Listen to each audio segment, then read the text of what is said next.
Un encuentro con las comunidades, con su sentir, sus necesidades, denuncias y propuestas para solucionar los problemas. Un encuentro entre lo real y lo posible. Encuentro 24.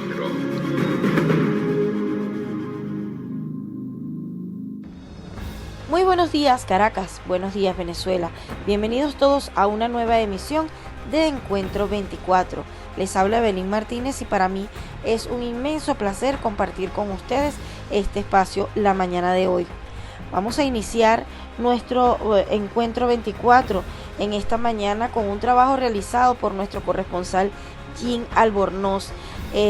Jim pues conversa con algunos educadores quienes insisten en sus exigencias laborales ante el Ministerio de Educación, al tiempo en que destacan las razones por las cuales no hay condiciones para volver a las aulas en la apertura del año escolar. Hemos escuchado en reiteradas oportunidades a Nicolás Maduro decir que prácticamente asegurar que ya en septiembre-octubre las clases serían de manera presencial.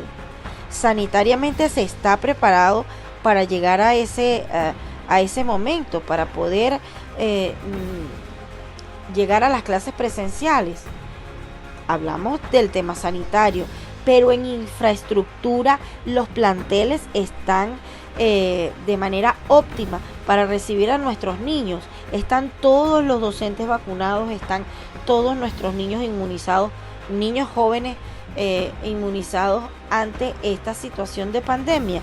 Escuchemos entonces el trabajo que comparte con nosotros nuestro querido corresponsal Jim Albornoz. Adelante. Gracias a Encuentro 24, escuchamos la voz de los educadores, sus exigencias ante el Ministerio de Educación, desde donde anuncian que no se ha honrado los compromisos con los educadores. Además, aclaran que no hay condiciones para concurrir a las aulas en la apertura del nuevo año escolar. Escuchemos.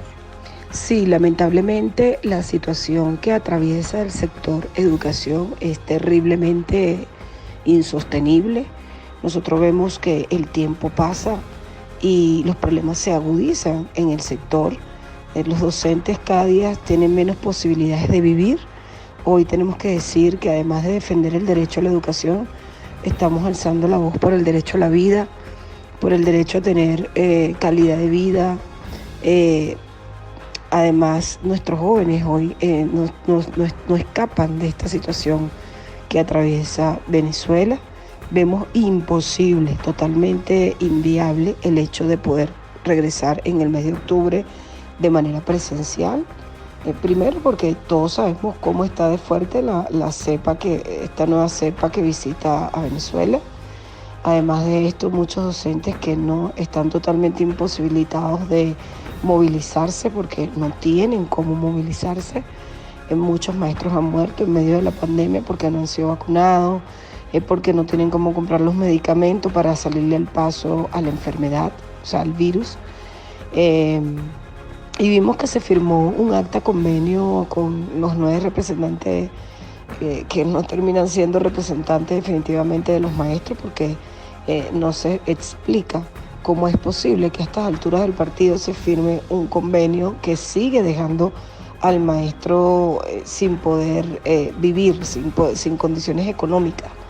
Aquí nosotros vimos cómo, por ejemplo, Orlando Pérez se deslastró del Petro, que tanto iba a la radio y mencionaba el famoso Petro, y pues de cierto modo el docente esperaba que la revisión de las tablas de las cláusulas económicas y sociales del contrato pues fueran presentadas así como él lo manifestó en muchas entrevistas que tuvo, que todas las alocuciones las vimos, los educadores del país, y vimos también cómo las 9 federaciones se deslastraron de la propuesta de los $600, que era lo que estaba planteado para la discusión del convenio del contrato colectivo de los educadores.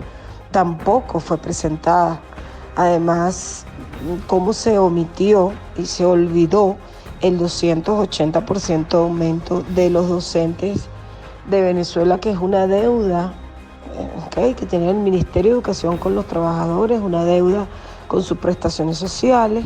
Este 280% tiene, con su recurrencia y con la mora del pago, pues supera el 900% de aumento del sector, y de eso ni siquiera se habló. O sea, es verdaderamente una vergüenza que nosotros tengamos algunos representantes que pretendan tapar el sol con un dedo, porque ya en Venezuela no hay tiempo de eso, porque los ciudadanos, los derechos de los ciudadanos pasan por encima de cualquier acuerdo que vaya en detrimento de la clase trabajadora y además de un sector tan importante para un país como lo es la educación y además tan importante para Venezuela, porque definitivamente ese es el único trampolín seguro que va a permitir que el país sí pueda avanzar y pueda salir de esta pesadilla en la que hoy nos encontramos los venezolanos.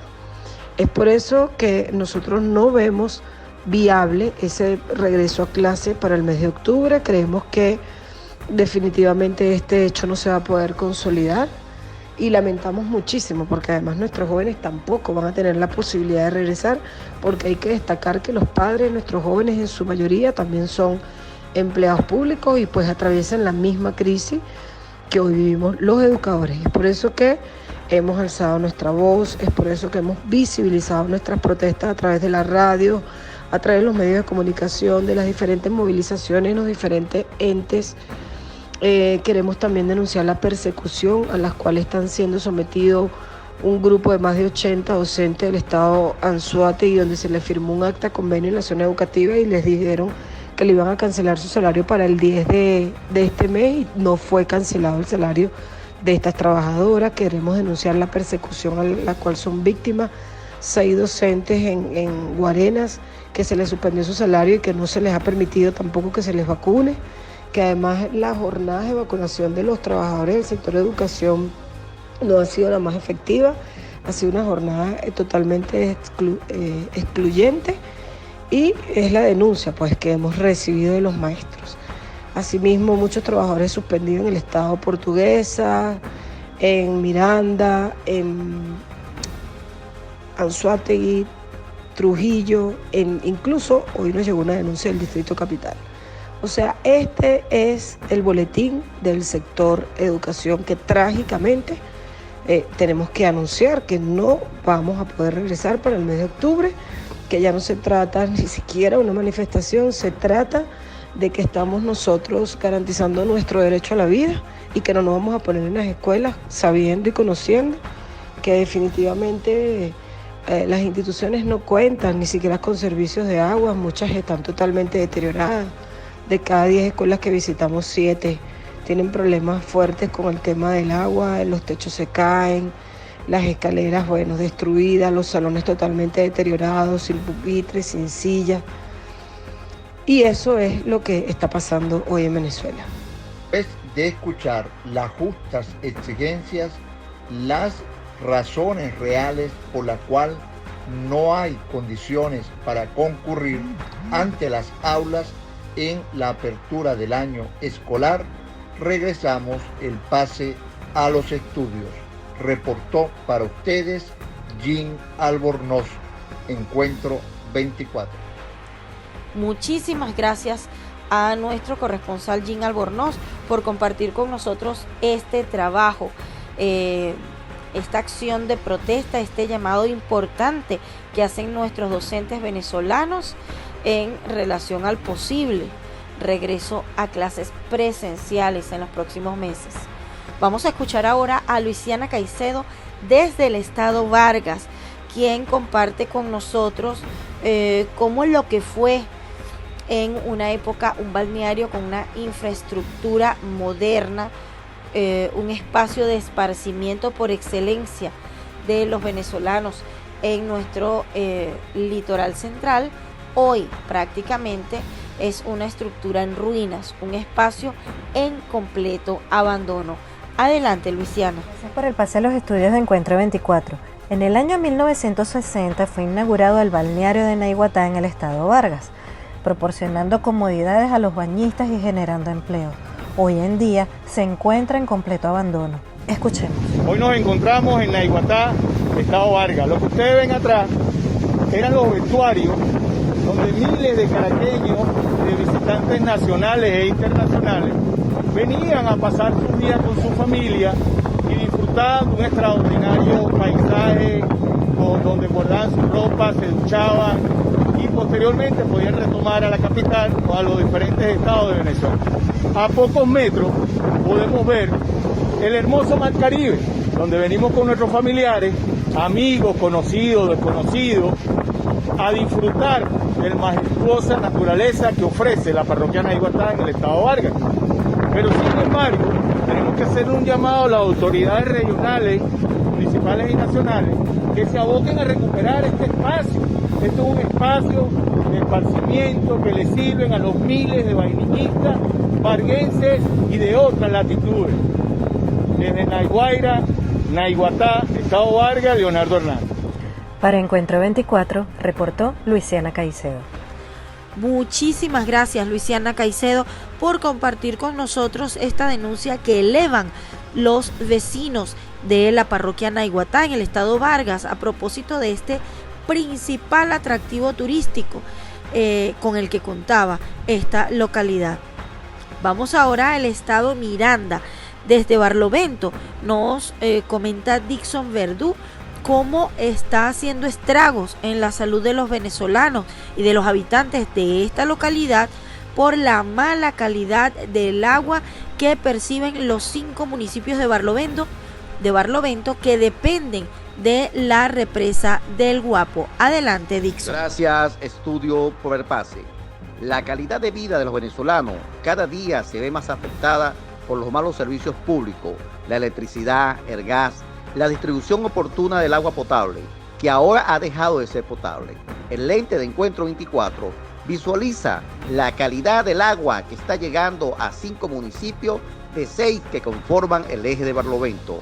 Esta agua es enviada de la represa El Guapo, la cual coloca en riesgo la vida de los habitantes de 5 municipios barloventeños, donde se puede notar que el agua está siendo enviada cruda como se encuentra en su estado natural en los afluentes que surten el vital líquido a la represa.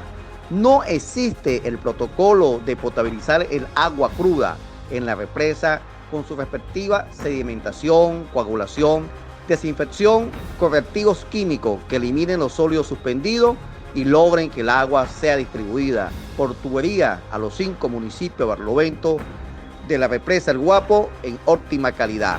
Los habitantes de los municipios Pedro Gual, Páez, Andrés Bello, Burós y Brión merecen otro trato. No puede ser que las autoridades en el estado Miranda se hagan los ciegos, sordos, mudos con una situación que está atravesando una población vulnerable. El llamado es a las autoridades que hagan la inversión necesaria en la represa El Guapo y eviten que los habitantes de estos 5 municipios barloventeños coloque en riesgo su vida o su salud por consumir agua no apta para el consumo humano. Desde Barlovento para Encuentro 24, Dixon Verdú. Muchísimas gracias a Dixon Verdú por este reportaje, esta oportuna denuncia y llamado que hace en nombre de los vecinos de Barlovento, de estos vecinos que están siendo seriamente afectados porque dependen de esta represa del Guapo y el agua realmente está llegando en mala calidad. Vaya esta denuncia también para recordar que en otros municipios del país, que en todo el territorio nacional, el agua es uno de los principales temas que han promovido protestas, llamados, denuncias, exigencias por parte de los habitantes, de los ciudadanos de cada localidad. Que las autoridades escuchen este llamado y atiendan oportunamente, recordando que estamos en una situación sanitaria delicada, en una pandemia con una variante bastante complicada y de mayor contagio. Entonces vamos a atender este tipo de llamados que hacen los vecinos a resolver, a solventar oportunamente cada una de ellas para poder así sumar a las medidas de bioseguridad que tanto nos invitan desde distintos sectores y que debemos ciertamente cumplir a cabalidad para evitar, para disminuir la ola de contagios en esta pandemia con esto del COVID-19. De esta manera despedimos nuestro programa el día de hoy. Gracias a ustedes por la sintonía. Nos despedimos, quienes trabajamos para ustedes desde el equipo de producción de Encuentro 24. La cita es mañana a las 10:40 de la mañana. Nos vemos. Encuentro 24.